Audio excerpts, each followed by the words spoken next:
Hello everyone, welcome back to my YouTube channel USP.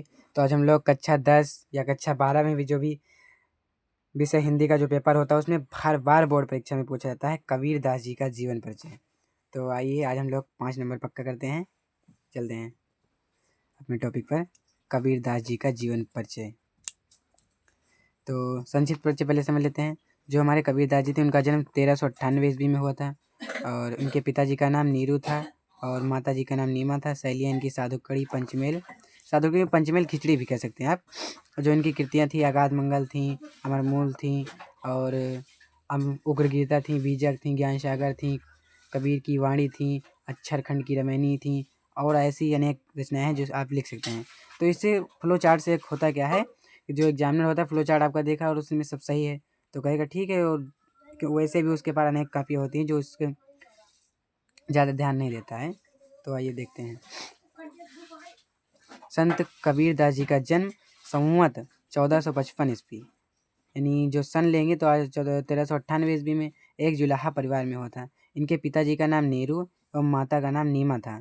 कुछ विद्वानों का मत है कि कबीर दास जी की जो माता थी यानी विधवा ब्राह्मणी के पुत्र थे, जिसने लोक लाज यहाँ लाज होगा, सॉरी फॉर द मिस्टेक, कि भय से जन्म देते ही इन्होंने त्याग दिया था। नीरू एवं नीमा को ये पड़े मिले थे। मतलब जो कबीर दास जी थे ये कह लीजिए एक लहर ताला नामक तालाब था, वहीं पर मतलब नीरू और नीमा को कबीर दास जी पड़े हुए मिले थे। फिर इनका पालन पोषण इन्होंने किया और ये कबीर के गुरु प्रसिद्ध संत स्वामी रामानंद थे। जो रामानंद जी थे ये कबीर के गुरु थे और इनकी पत्नी का नाम लोई था। विद्वानों के अनुसार कबीर 1575 ईस्वी में मगहर में स्वर्गवास होने के लिए, और ये इसलिए वहाँ पर चले गए थे क्योंकि कुछ विद्वान कहते थे वहाँ पर जो जाता है वहाँ पर मतलब वो जो वहाँ पर जाते हैं उनको स्वर्ग की प्राप्ति नहीं होती, तो इसी बात का एक खंडन करने के लिए वहाँ पर गए थे। तो इनका साहित्यिक परिचय भी देख लेते हैं। मतलब कबीर दास जी लिखे पढ़े नहीं थे स्वयं। मशी कागद छुयो नहीं, कलम गयो नहीं हाथ।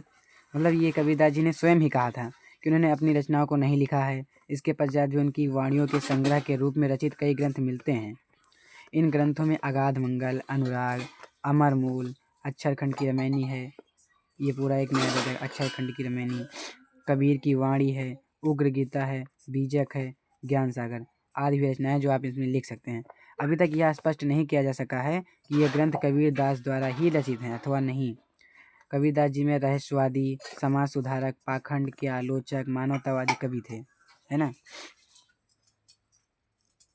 और फिर इनकी रचनाएं अथवा कृतियाँ, कबीर दास जी की वाणियों का संग्रह बीजक, इसमें 3 हैं।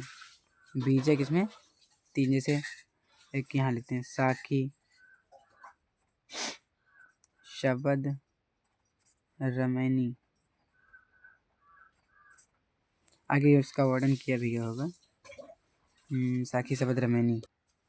ये जो बीजक है, ये जो बीजक नाम का एक मतलब वाणी ये ग्रंथ है, इनका संग्रह जो भी है प्रसिद्ध है, ये 3 भागों में वर्णित है। तो एक है क्या साखी, कबीर की शिक्षा और उनके सिद्धांतों का निरूपण इसमें किया गया है। और ये जो शब्द है इसमें कबीर के गेय पद संग्रहित हैं। अर्थात जब इसमें गेय पद हैं तो इसमें संगीतात्मा होगी, पूर्ण रूप से विद्यमान होंगी, जैसे एक सुर होगा, एक ताल होगी उसमें। और ये जो रमैनी इसमें कबीर के रहस्यवादी और दार्शनिक विचार व्यक्त हुए हैं। इनकी रचना में चौपाई छंद हैं। तो थैंक्स फॉर वॉचिंग, और हाँ, लाइक शेयर सब्सक्राइब करना ना भूलिएगा। Thank you.